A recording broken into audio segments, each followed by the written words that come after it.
Welcome back to Uplift Women's Wellness.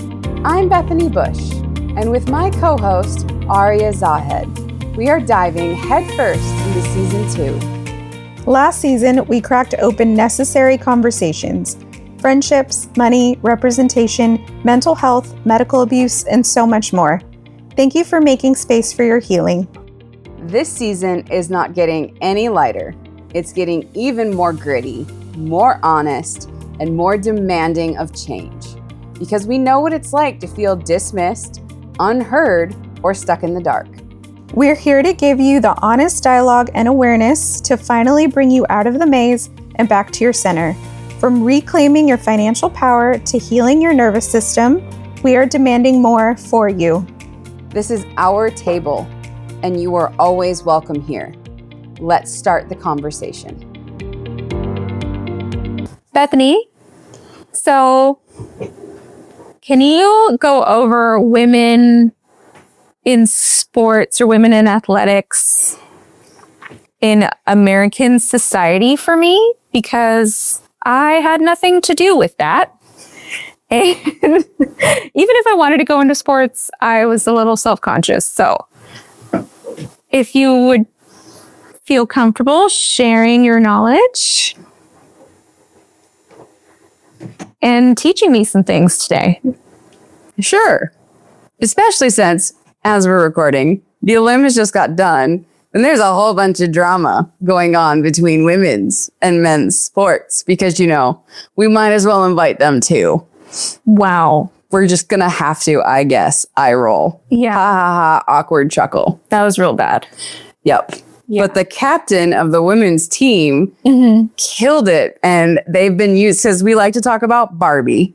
Yes, we do. Yeah. So have you seen on social media where they're taking America Ferrera's speech and snipping it with women's hockey team and what they're having to do, explaining men's bad behavior?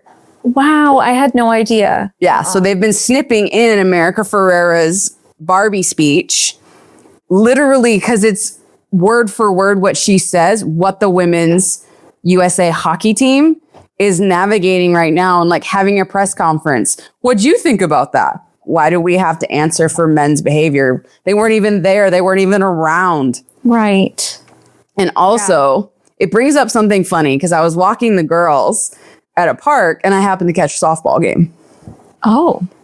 And it made me chuckle because some things don't change. It's still two dads on the first and third base line with huge ass guts coaching these girls. And I'm just like, I haven't played on a team in over 20 years and it hasn't changed. Yeah. So, yeah. Which aspect would you like to know of how shitty we have it? Would you like to know medical, financial? Okay, first I want to go into all of it, I guess. We'll make sure we hit every category. But Bethany, why do you think moms don't coach?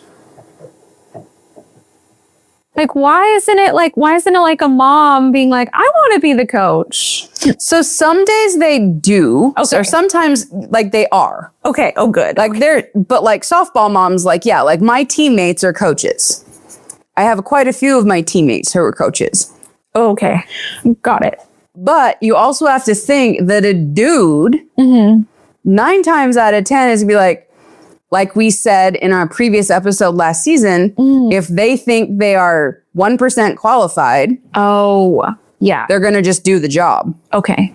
Where we need to be 95 or 90% qualified to do the job. There's your answer. Got it. Of why dads coach a game they've never once played in their life.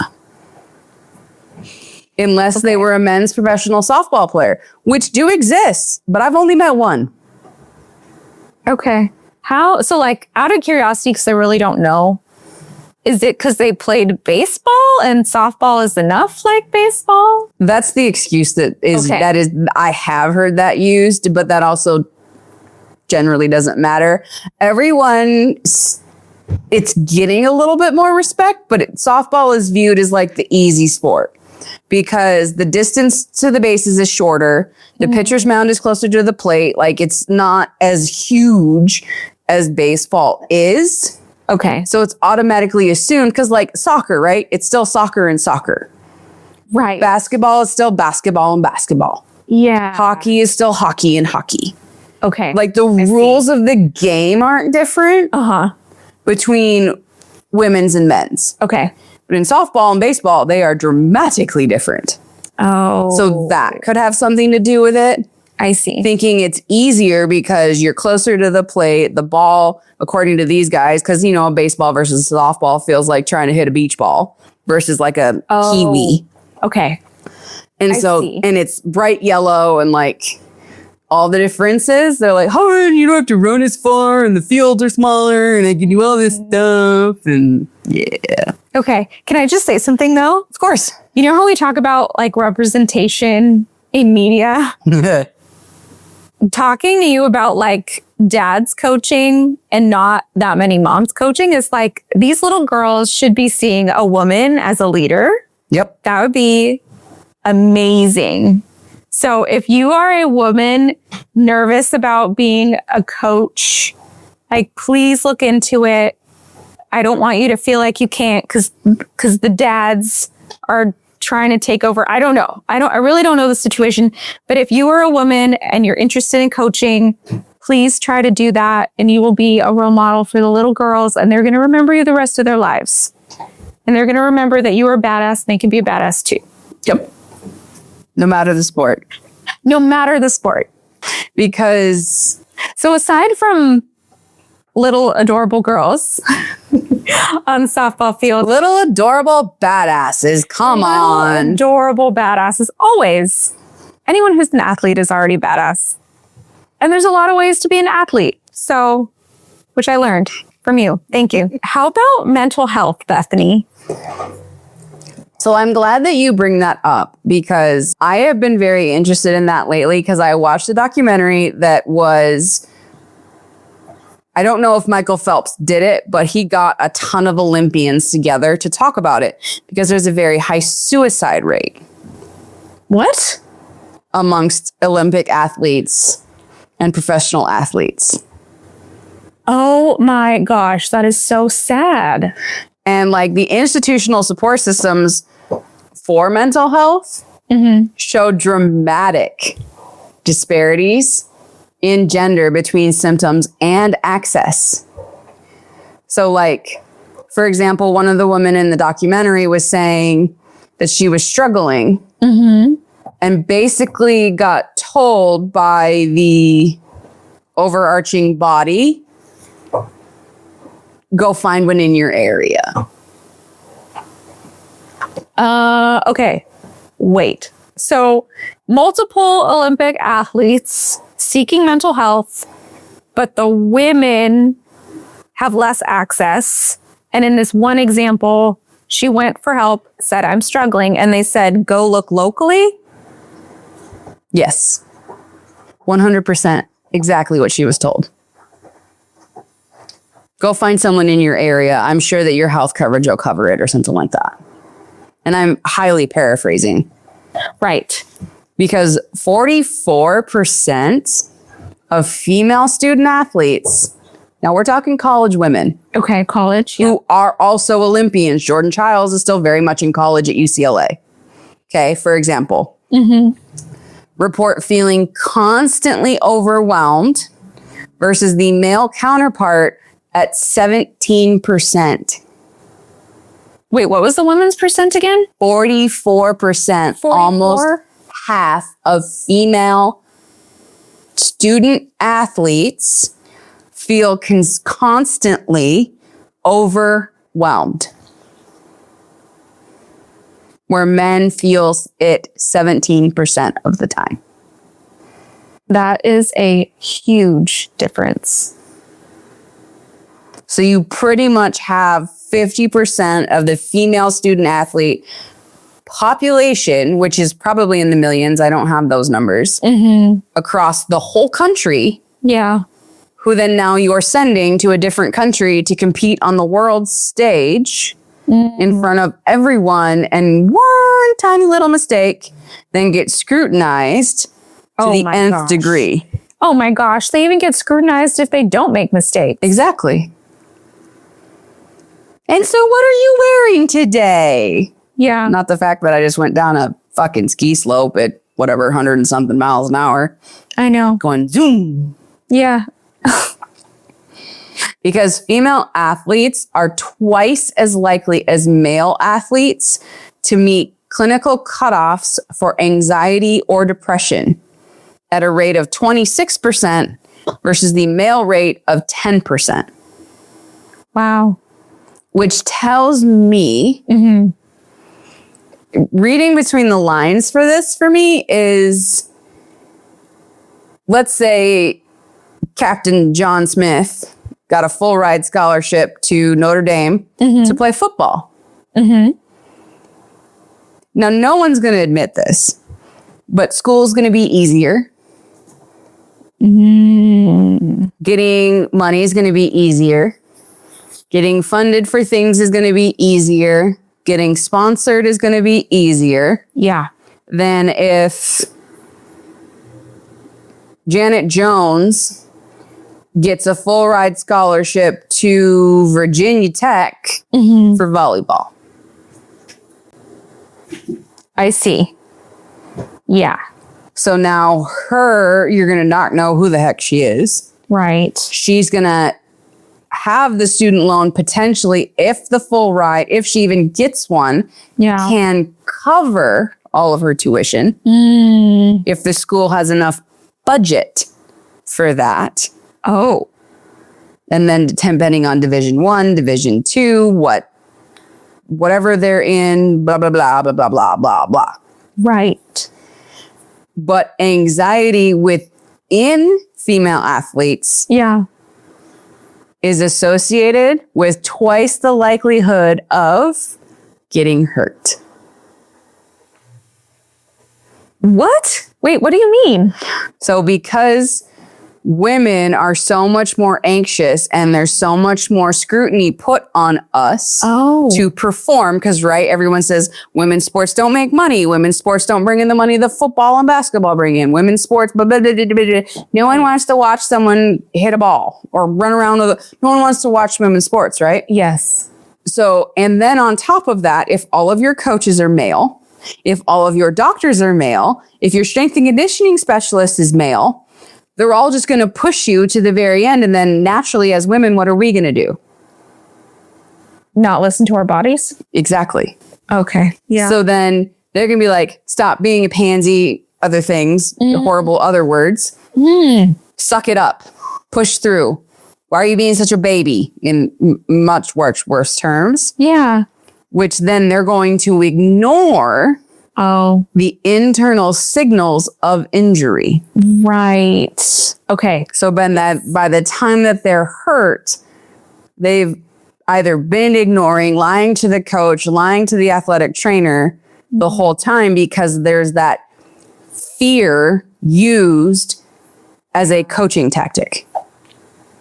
Right. Or I'm going to take your scholarship. Yeah.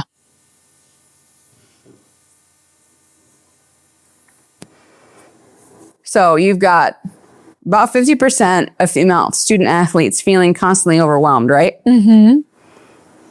So of that 50%, 32% of women report not receiving needed mental health services, citing cost and lack of provider availability as primary hurdles.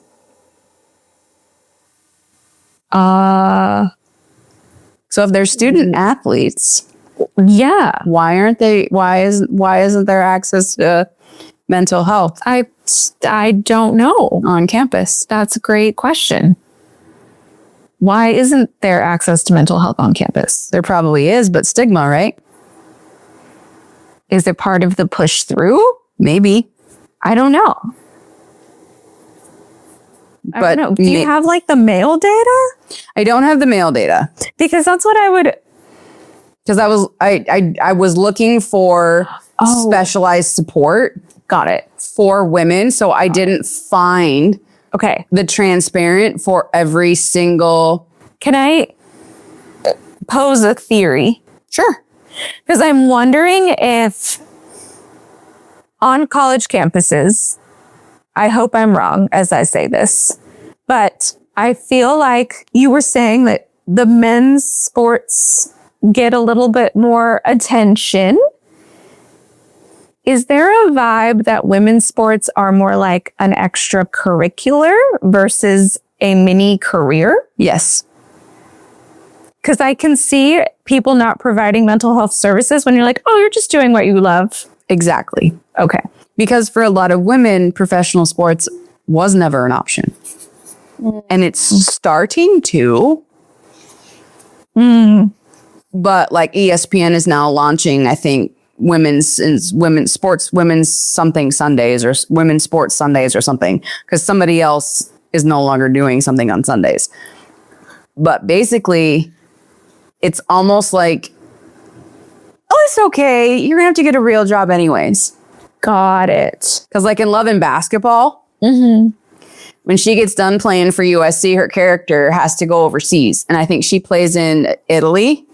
Yeah. But then like a lot of those women, you get tired of playing in a different country in front of no one you know. Oh. I mean, now there are, you've got your Caitlin Clarks and you've got your professional teams, but you still aren't going to walk out with LeBron James money.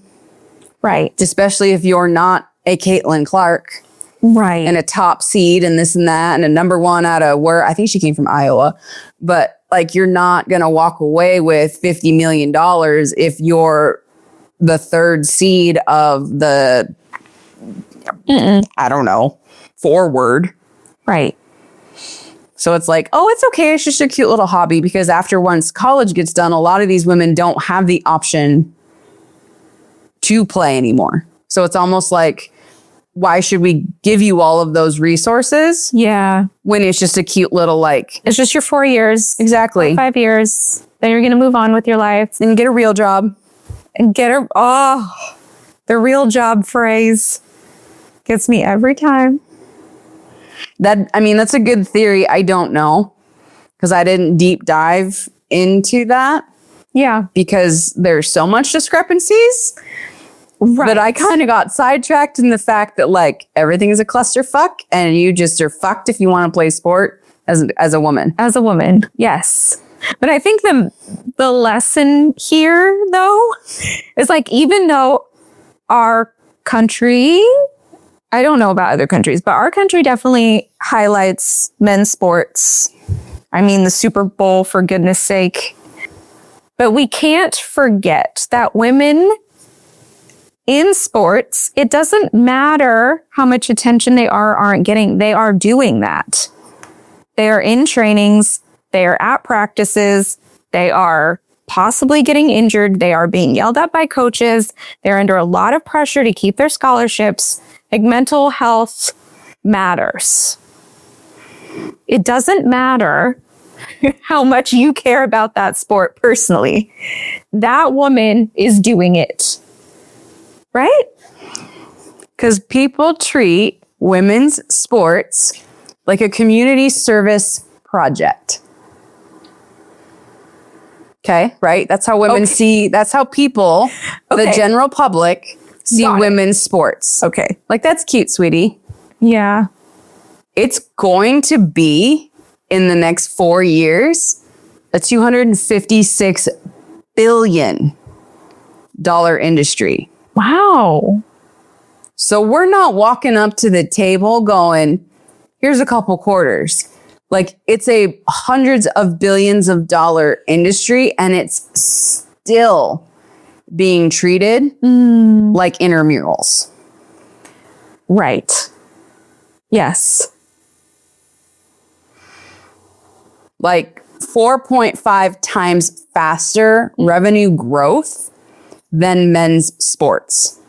Oh, wow. Revenue growth. Wow. Like, it's growing faster than men's sports ever have by 4.5 times. Wow. Interesting. which is basically like, let us free. Yeah. Let us actually be, because what are you really scared of, right?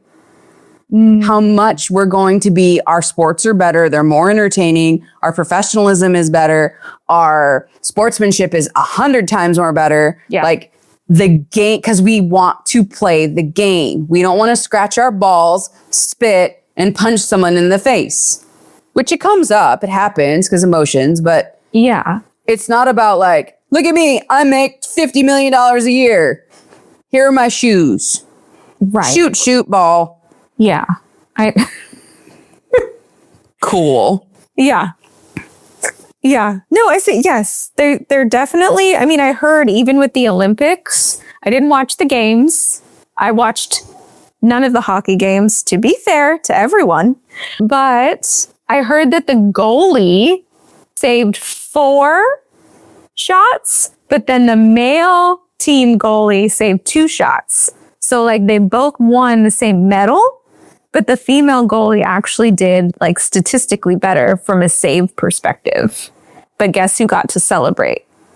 Yep. Right? Is that right? Is that I don't know. the right points? Okay. I mean, it's a shot. I don't know about the stats of the goalie and the hockey. So this is not, this is what I read. Okay. So like, I'm sorry if I'm wrong because I didn't watch it, but I just thought that was really interesting.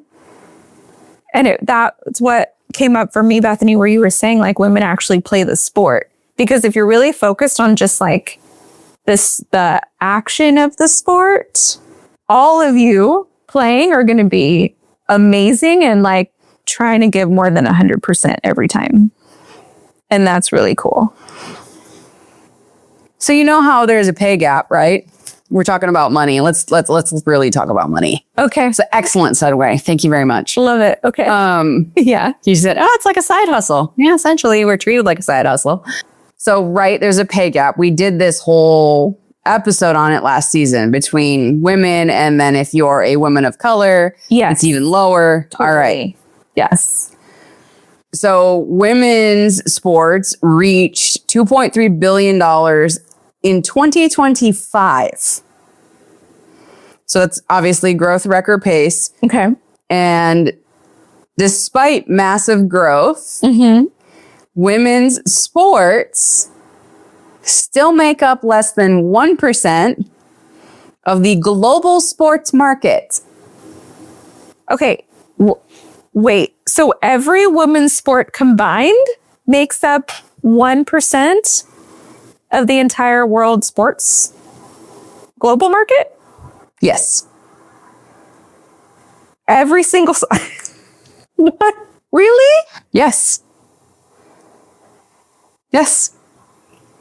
Even though women are 50% of the population? Yes. Wow. So obviously, few fans or experts believe male and female athletes are equally compensated. Obviously, we're going to know that's not even a chance in hell that's going to happen. So there is a significantly less fair pay. So for every $1, let's say, invested in women's health research, there is a return of $3 in economic growth. Okay. So let's, for example, take the WNBA. Okay. That's basketball. 2025 financials. The WNBA is kind of considered like the lame duck of old school sports that needs a big, huge overhaul because of the pay to revenue mismatch. Oh. So salary cap per team. Remember, WNBA. Okay. Salary cap per team, $1.5 million. Excuse me? Minimum salary, $66,000, 79 cents. Supermax salary.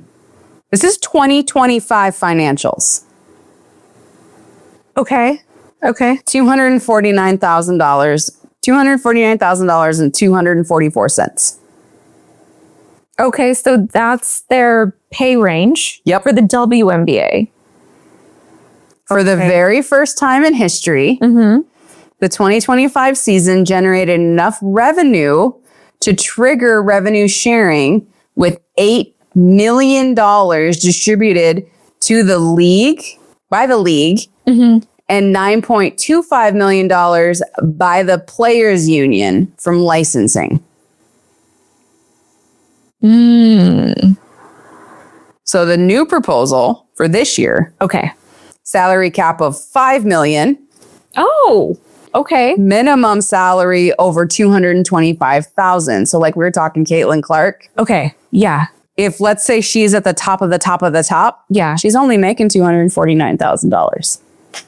Wow. You wouldn't think that. That is wild. That is wild. Yeah. No. You want to hear That's like a sales rep in Southern California. Just for. Yep, exactly. No, exactly. And so let's just say a rookie NBA player, right? Sorry, no offense to sales reps. You work hard too. Well, hell yeah. Sorry, go ahead. But they also earn all commission. For the most part, right? If not salary. It should be a little bit of both. A little bit of both. Commission. A rookie in the NBA can earn more than the entire 2025 contract of WA. Oh, I have Clayton Clark's actually numbers of WNBA superstars like Caitlin Clark at $114,000. A rookie that no one knows of. Wow. Well, that definitely puts it into perspective. So do you want to talk about baseball and soccer, or do you want to just... I want to hear, so like for comparison though, what are the men's, like the NBA range? So for 2025, I don't have men's data. Do you have any like comparables? I mean, well, you did give the rookie example. Let's say average NBA salary. $11.6 million to $13.8 million. Wow. For the 2025-2026 season. Stephen Curry, who I think plays for the Warriors. Yeah, Stephen Curry. Yeah. $59 million. Wow. Like, it's not even worth pulling. Oh my gosh. Well, so like for people who don't know sports though. Oh, yeah. Because like I really don't know how much NBA makes either. I just know they're rich. But also, like, to hear the vast difference of like the 2025 capped at $249K, and then rookies can come in making $14 million by sporttrack.com. Wait, what's 14 million? Rookie salary. That's rookie salary? Yep. Okay. The average NBA salary for the 2025-2026 season is between 11.6 and 13.8 million. But like salary cap. Okay. Yeah. 154.6 million. What's the salary minimum? Did you just say 100 million? I said 150. Yes, I said 154 million. Okay. I can't. Because this isn't even, like, I'm sorry, but, like, no one should be making that much money. Like, I'm sorry if that offends anyone, but we have 60% of the United States living paycheck to paycheck right now. Yep. So please, like, let's bring everyone's cap down, for God's sake. That's so much money. That's like makes me sick. That's so much money. So when we did the Millennial Money episode, it was 54% of the United States living paycheck to paycheck. We are now at 60%. How fantastic. With 40% saying they can't afford basic needs. So, yay! That's really like, I know athletes work hard. I know. But like, please, if you are making millions, can you donate to charity or something? Like something. Go do something good with it. Please. Go give it to a nonprofit that does something. That does like good things for people.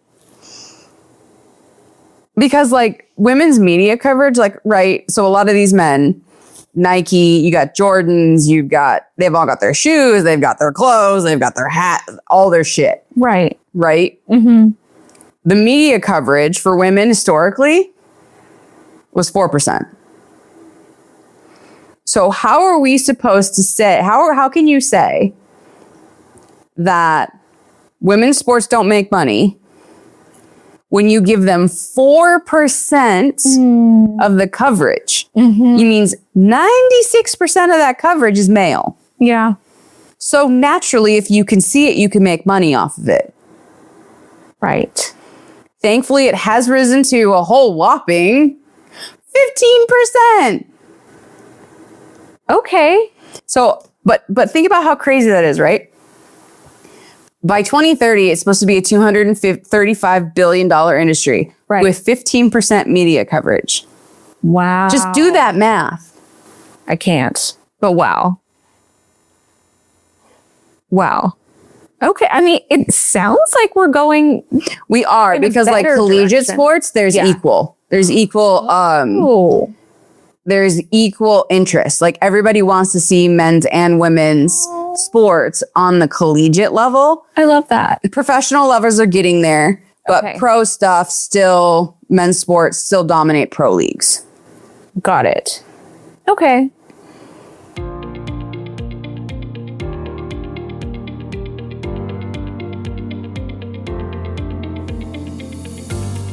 We are going to take a quick pause from today's conversation, but we want to use this moment to remind you why Head to Toe Strength does this work. Our mission was born from my lived experience. I was disowned for who I loved, dismissed and harmed by medical bias, and worked inside fitness centers that only push diet culture over real care. Head to Toe Strength exists to build the kind of support you need right now, a place where every body, every identity, and every story is fully seen, heard, and supported. If you are ready to move from feeling stuck and unseen to a place of genuine, holistic strength, if you're ready to stop just surviving and start thriving, we are ready to guide you. Visit headtotoestrength.com today to book a free introductory call with our team and start your journey with us. That's headtotoestrength.com. But since we're going to talk representation, Yes, please. Always. 26.9% of executive positions in the International Sports Federation are held by women. Wow. Executives? Executives. Wow. 26.9%. Oh. I did not hear 26 initially. Yeah, 26.9% of executive positions are held by women. Oh, I just got excited because, okay. Meaning over 70% Yeah, are men. I see that now. So trying to advocate for better broadcasting, better slots, better sponsorships, better, my God, equipment. You're going a 70-30 split. Like, are we ever going to win? Wow. Okay. Yeah. Now it gets even better You mean from a worse? very sarcastic way. Okay. So the model, right? I'm a strength and conditioning specialist. Yeah. The model is male as default. So the default setting is male, Of course. period. Yeah. In all sports science, Oh. Uh-oh. which means how can you tell me that you're going to run me through this strength and conditioning protocol that has never once been tested on my body? Okay. Not good. And then the injury rate was how high? I don't even want to know. Okay. Real bad. No, tell me. No, that's how, remember how we were just talking. So they, Yes. They how like 44% of women Yes. are overwhelmed, Yes. but then 32%. Yes. No, it was 32%. Yeah. Yeah. don't get Anxiety. care Yeah. for the anxiety, which then causes injury. Now, do you think maybe some of these injuries, potentially, theory, could be coming from the default male model, Absolutely. where 6 to 9% of sports science research focuses on females at all? How little? 6 to 9%. 6 to 9%? 6 to 9%. So 6% up to 9%. We got not even a 10% coverage. That's not good. So you got 91 to 94% of sports science is covering males Wow. exclusively. Okay. Medical, nutritional, and training protocols are all developed for men and then broadly applied to women, completely and utterly ignoring physiological differences. Oh my gosh. Wow. Now, there is a ton of data with the menstrual cycle. Oh. There's tendon laxity, there's ligament laxity, there's higher rates of ACL injury. One of my classmates in grad school did a whole presentation on it. Wow.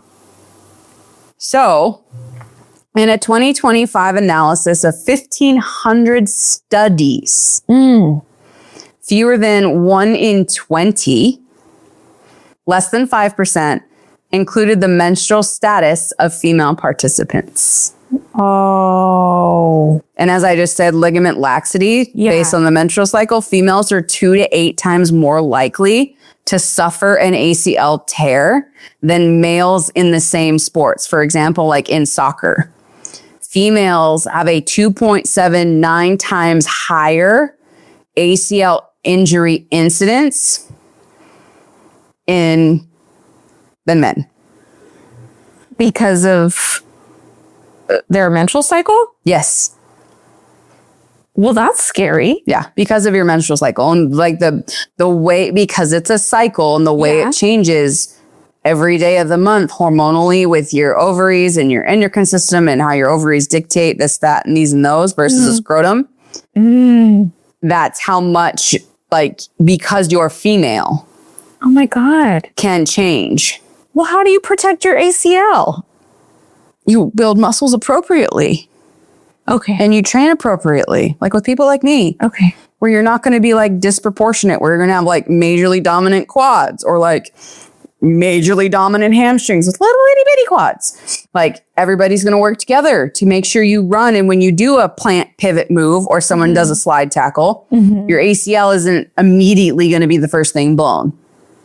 I've done my ACL. You what? I've done my ACL, but not playing a sport. But my second baseman did her ACL twice. Oh my gosh. That's horrible. Yep. Wow. And then Oh no.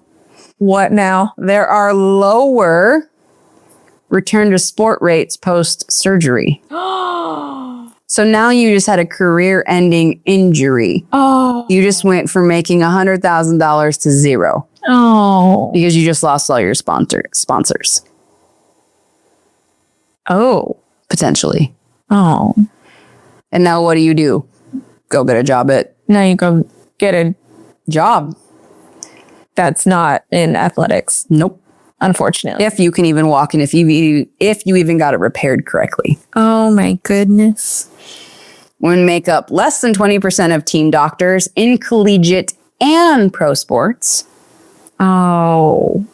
In the NCAA, which is college, Yeah. only 11.2% of head physicians are women. How many? 11.2%.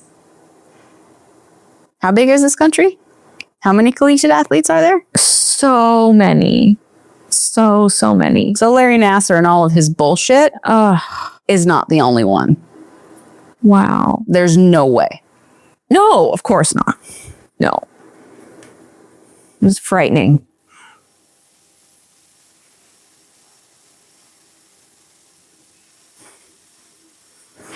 So yeah, Bethany, can I talk to you about something that I learned about women versus men? of course. So I heard, and you're gonna like laugh because you probably already know that our arms are shaped different. Okay. Because so where our elbows hinge, I guess, because I don't know the actual word that you probably know, our arms flare out.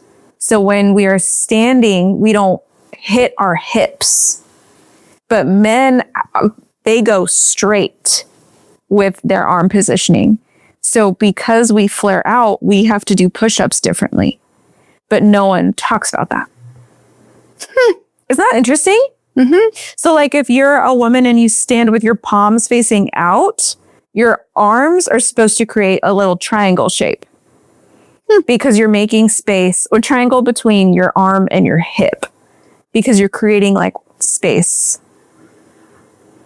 If you had straight arms, they would whack your hips when you walked. If you have hips. If you have hips. So I thought that was really interesting. They had a little like cartoon drawing, it's like a little exaggerated. Mm-hmm. And I was like, is this why I can't do even one push-up? Because maybe my hands are wrong. Or my arms are probably... Your positioning could be completely wrong. But also, we're not designed to load bear on our arms like that. What do you mean? Because we're not designed? No, we're not created that way. We're not designed that way. No, because all of our strength and bulk is in our hips and in our legs so that we can carry a baby, push a baby out, hold a baby, nurse a baby, walk around with a baby. Bethany, I totally get that. But wouldn't you think that like years of training with you, I'd be able to do one push-up? No, because it's a useless skill. Really? Okay. No, because you can't bench press yourself. Okay. So if you can't bench press yourself, why do you think you can push yourself off the floor? I can't bench press myself. Well. Plus gravity. Okay. I see what you're saying. Yeah. Because it would be my body weight. Yeah. So the fact that like push-ups are pushed in the presidential fitness test and all that bullshit as something everybody can do, it's not. It's a highly complicated movement. It's a double joint movement, and most people cannot load bear on their wrists like that. Yeah. Or have the flexibility to. Same thing. Going into depth. Right. Because you're not trained that way. It's actually more dangerous too because it causes more heart attacks. It causes like anybody over like large bodied people shouldn't be doing planks, push-ups, nothing that's going to front load them because that puts so much more stress on your heart. For no gain.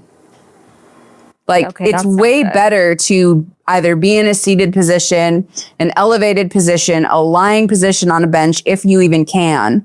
And push weight, yes, than it is to put all of your weight into the floor and then try and push yourself away or hold yourself statically against gravity. That makes sense. Because you're not actually, right? Because like the scale is just mass. But you got to think of it that way. If someone idiot on one video channel or another, dumbass says at home workout, no weights needed. If it's not sitting down, standing up, or like anything where you're using the couch, the table, the whatever, I wouldn't do it if you're not a trained person. Because it can cause physiological harm you can't see. Also, you don't know how to use those muscles for those very complicated movements. Because if I tell you to get down and do a push-up, you're going to do what you think a push-up is. Right. Totally. And the person on said screen can't see you. Yeah. Doesn't know what you look like. And also, you know this, I demonstrate one thing. What is your body? Your body takes in the input and spits something out. And it's like, what are you doing? Yeah, sometimes it's not correct. Because we think we're doing something. Right. But really you're not. So the fact that everyone thinks I can train like LeBron James and play basketball the same way by myself watching tutorial videos, you probably aren't moving the way you think you're moving. Yeah. And men's bodies, women's bodies. Now, we haven't studied them. All of my education, right, is based on a men's body. Yeah. Because all of mine is sports science. I'm a woman in STEM. Right. but all sports science is based on men. I know. And so we don't move the same. We don't have the same flexibilities. We don't carry weight in the same way. We don't cycle the same. Like, Right. and the fact that like there's so much still male domination in women's sport is scary for that exact reason. On top of like the abuse component and the sexuality component, but also you're going to tell me to do something. And if I tell you that I can't, you're not going to believe me. If I say I can't? Like, let's say you're my coach Okay. Yeah. and I say, I see. can't. That doesn't feel right. Suck it up. Oh, yeah. Yeah. Not okay. Who knows what kind of damage you're doing? Right. And also, let's say my industry, right? How male dominated is that? Now, some people are really weird and don't think a woman can be a personal trainer. But it's like the way that I have been trained and what I can see, I've never seen a male colleague with the same skills Yeah. or with the same focus or intent. And I've been coached by plenty of men. I mean, all of my coaches have always been men. Okay. And yeah. colleagues and different jobs and different states and different places. Well, like all your classmates, most of your classmates. Yes. not every single one. Not every single one. Like there were some women. It was heavily. It's heavily male. Yeah. And they always wanted to study creatine and red meat because that hasn't been studied to death. But it's like, so then now, right, we're just talking about athletics and team doctors, right? Go up a level. Owners, Oh, male, yeah. groups of men. Yeah. You know, like, so if someone is asking for something, let's say I'm going to the board and asking for a better gym, is anybody even going to listen to me? No. Because they'll be like, well, you only brought in 101 million or whatever, $5 million of revenue. Right. Yeah. Our men's team in LA both men's teams brought in this revenue. Yeah. Why am I going to pay attention to you if I'm a team of men who owns a team? Totally. And this actually all reminds me, someone was posting, she listens intently to hear the men in her lives talk about the women that they admire, female authors, female movie stars. And in this case, and just female role models of any kind, like, oh, I'm going to go do this because my favorite blah, blah, blah, my favorite author, my favorite actress, whatever. They don't talk about women that way. They only have favorite things that men do. They have male role models. And so I'm wondering if a lot of that also plays into sports. And I'm wondering like what mindset that would be of like why we have this overarching men are, I don't know, like it's beyond a career. Like sports is beyond a career in this country.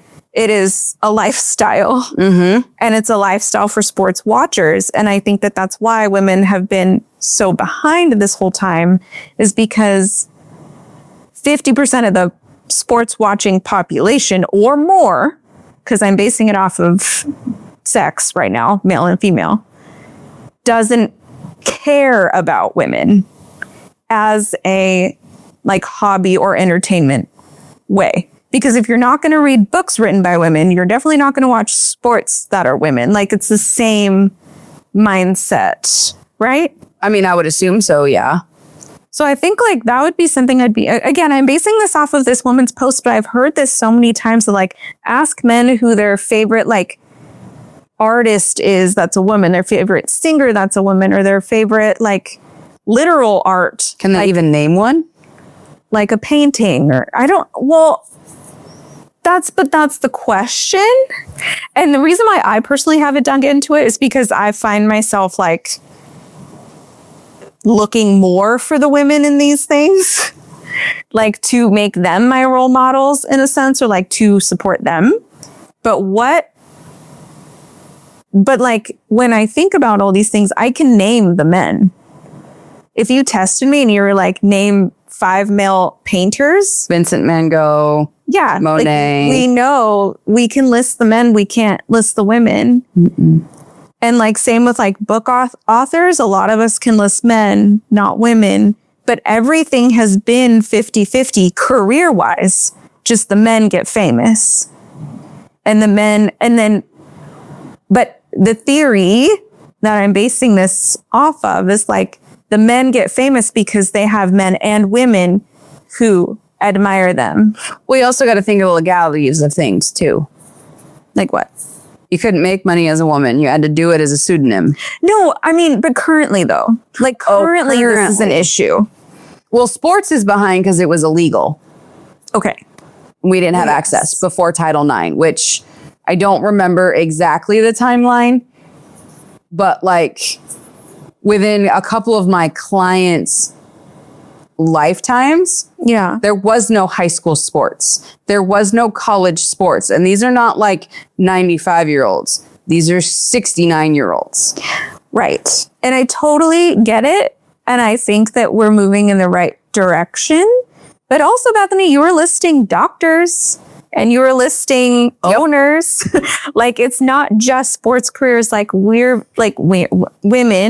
are very much behind just like in all sectors. You said it in our Millennial Money episode where we have how much of the wealth? I mean, millennials are just like 4% of the wealth. Have the wealth, and then take the women out of that, and then women make more than $1 less than a man. Yep. Yeah. So like we haven't even had the chance to bridge the gap because we're starting the race so far. We're basically starting the race at the finish line and then trying to run it through backwards and then start it. Yeah. Because we haven't been able to control the money.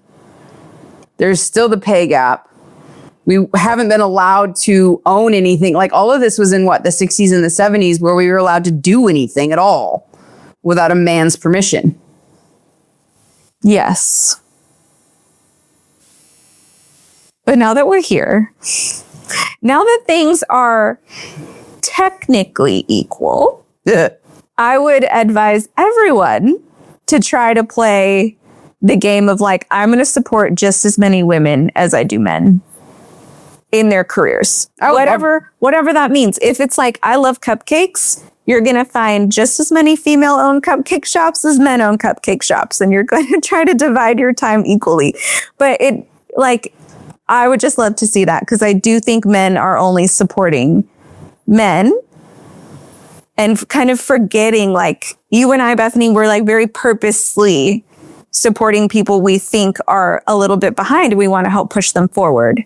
If we all did that more, there would be more actual equality. Well, of course, because if you bring the person next to you on either side of you up, we all rise. And like, that's why a lot of the mentality I think that I love the most with women is we are much more likely to bring others with us than we are to run them over with a bulldozer and be like, ha, ha, ha, ha. Yes. I made $1 million this year and you only made 900,000. Right. Totally. We have a higher likelihood, even though the patriarchy has said that like female-owned businesses are cattier or this or are that. Right. Blah, blah, blah. It's like, actually, no, we have the data to support that we are more productive. Our ROI is better. Our attendance is better. Like, yes, we're a woman-owned company. Yes. I'm pretty sure you're okay with how I run things. Yeah. Oh my God. Yes. And I'm now waiting, like, are we still $1 behind a man? Okay. We're less. Okay. So in Q2 of 2025, if this is a correct fact, now I don't trust anybody, women earned 82 cents for every dollar a man did. So it's better than before. There you go. Yeah. Not great. But I would say the takeaway is, like you said, find a female-directed film. Yeah. Find a female written film. Yes. Books written by women. Yes. Watch women's sports in all capacity. Yes. Participate in women-owned businesses, whether it's physical therapy, go to female physicians if you can, go to female-owned stores. Like, that's why I like Angel City FC so much. It's very women and they're very active in the community. Yeah. Amazing. Amazing. Yes. But I think this is how, like, we all need to work together to close these gaps. The gaps you mentioned, Bethany, on multiple categories, not just financially, mental health categories, career categories. Like, we can close the gaps if we all work together to just like be more supportive of women. Thank you for being with us for this powerful There's conversation. nothing wrong we with hope it gave you the supporting knowledge and the us. clarity you need for You your don't month. lose If you found yourself nodding anything along today, Yeah. don't by keep this to supporting yourself. Share this spouse, episode with a partner, woman who needs to be reminded that friend, her story is valid. whomever and she is not alone. that is woman You can find all links to or our identifies guests, as woman. the resources we mentioned, and of course, the direct link to Head to Toe Strength in the blog show notes. We'll be back next month to continue bringing you out of the maze and back to your center. Until then, remember to be seen, be heard, and keep choosing the path of genuine strength. Take care.